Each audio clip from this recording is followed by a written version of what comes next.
Welcome to a new world of gods and monsters. The Mummy. So The Mummy is the first movie in Universal's new Dark Universe franchise. Yes, Universal is now hopping on the whole cinematic universe bandwagon and bringing all their classic monsters together. The Mummy, Dracula, Frankenstein, the Invisible Man, Creature from the Black Lagoon, which I personally have a soft spot for because these are the movies that my dad grew up with, the old black and white films where Boris Karloff played most of the monsters. You know, the old 1932 film The Mummy was one of them. So I was excited for this movie. I was like, alright, if this pays homage to the old films while also making it this, new modern film, I'd be down for a cinematic universe with all these monsters. I think that could be really cool. Starting out with The Mummy, that's not a bad pick, so let's go. So in The Mummy, Tom Cruise plays Nick Morton. He and his buddy, played by Jake Johnson, are treasure seekers like Indiana Jones, and they stumble across this ancient tomb from like Mesopotamia, which is like the first civilization ever. And inside this tomb is, of course, The Mummy, played by Sofia Boutella. And that's just not a bad thing. So, how is this movie? Does it do a good job of setting up this whole dark universe? Does it delve into the lore? Does it give us a solid monster movie? Does it do its job? It was good. Not great, but good. Alright, I felt like a lot of people were bitching about Tom Cruise being in this film because it's Tom Cruise in an action film and he's just gonna make it another action film. I gotta say they are actually justified in that because Tom Cruise plays Tom Cruise in this movie. That was kind of a bummer. Granted, Tom Cruise action movies are fun, I love those kind of movies. But I really don't feel like that's what The Mummy's supposed to be. It wasn't all action all the time, but it was in there. However, I will give all sorts of props to Sofia Boutella as Princess Amenet, the Mummy. She was probably actually my favorite character. Not just because, she's the hottest mummy I've ever seen, but she played her part pretty well. She was evil, she was bloodthirsty for power, she was seductive. She's trying to seduce Tom Cruise into going along with her plan. And at a point, I was like, shit, she would do a pretty good job of seducing me, not just because she's hot, but like her plan is really like, I almost want to see it go through, just to see it, There is the argument of,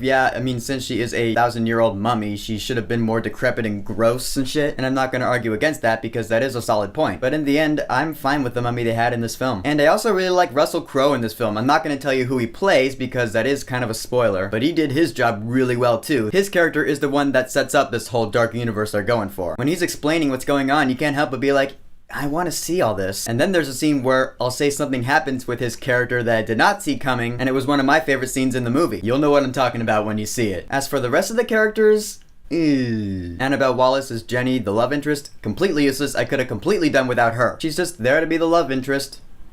That's it. There's a scene where, it's her and Tom Cruise and they're, it's the scene where they're like, it's them, I was like, stop, you're killing this movie right now. Luckily, the scene didn't last too long, but it was still in there and it stuck out in my mind. Yeah, I wasn't a fan of her character. And Jake Johnson, he was alright. He was more of a comic relief character than anything else, and I felt that killed this movie too, because I feel like The Mummy is not supposed to be a comedy. Granted, any big action film is going to have comedy in it, because that's what people love these days. But for The Mummy, I wanted it to go really serious and deep into the lore, and not have any lighthearted comedy. But there was a lot of lighthearted comedy in this film, and a lot of that was thanks to Jake Johnson. But I will say the lore that they delve into in this film was really cool. I love seeing the backstory of Princess Amenet and how she was just thirsty for power back in her day, and certain things she had to do in order to attain that power. I love that backstory. I love this whole other world that I've never seen before. That's the reason I love movies, really. My only wish is that they delve even deeper into it. This movie's less than 2 hours long. I would have gone for like a 2.5 hour long movie that really delved into the lore like Lord of the Rings style. In fact, I wish that for a lot of movies. That's why I love Lord of the Rings so much, because they just take their time and dive headfirst into the lore. The Mummy shows you some lore, but not as much as I wanted personally. They should have taken more risks. The visual effects in this movie were cool, although zombies were never really my thing. There's this thing where the mummy's going around and she's possessing people, turning them into zombie slaves and shit. As far as zombies go, I was never really a big zombie fan, like Walking Dead. I don't watch that show. I don't play Call of Duty Zombies or anything. My brother does all the time. I feel like I probably should because, I just love all aspects of action movies. And I'm just getting into the horror genre now, so I feel like zombies should be really cool, but I don't know, they just never interested me. The zombies in this movie were cool, they were, they're like Paranorman and shit. But when they were chasing after Tom Cruise, I was like, alright,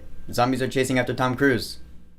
Cool. There was a fear that I had that the big fluffy special effects would just take over the end like BVS or something. And granted, that's really not what happened. In fact, the final showdown was really intimate and I really liked that. The scene I was scared of was the big sandstorm that you saw in the trailer. I was like, aw man, I didn't want this to be the end of the film. And granted, it really wasn't the end of the film. So I was like, oh, thank God. I feel like I'm bitching about this movie a little too much. I'm really not. I had a good time with this movie. It just wasn't as awesome as I hoped it would be. I do want to see where they take this dark universe. I really liked about half the characters. The others I really could have done without. I like the lore they delve into, but I wish they'd shown more. I like the visual effects, they look good. I thought the story was really good. The score, though, it was nothing special. Brian Tyler writes good music. I love his score for Avengers Age of Ultron. I was hoping there would be like a Mummy theme, though. In the end, the score was forgettable, so that's a bummer. But overall, I had a pretty good time with this film. It is worth watching, so I will say, go see this movie while it's in theaters. I feel like going forward, Universal is going to take feedback from The Mummy and deliver us some really cool monster movies in the future. Here's hoping. So The Mummy, have you seen it? What did you think about it? And what is your favorite Mummy movie? Whatever it is, go ahead and leave a comment. And don't forget to subscribe.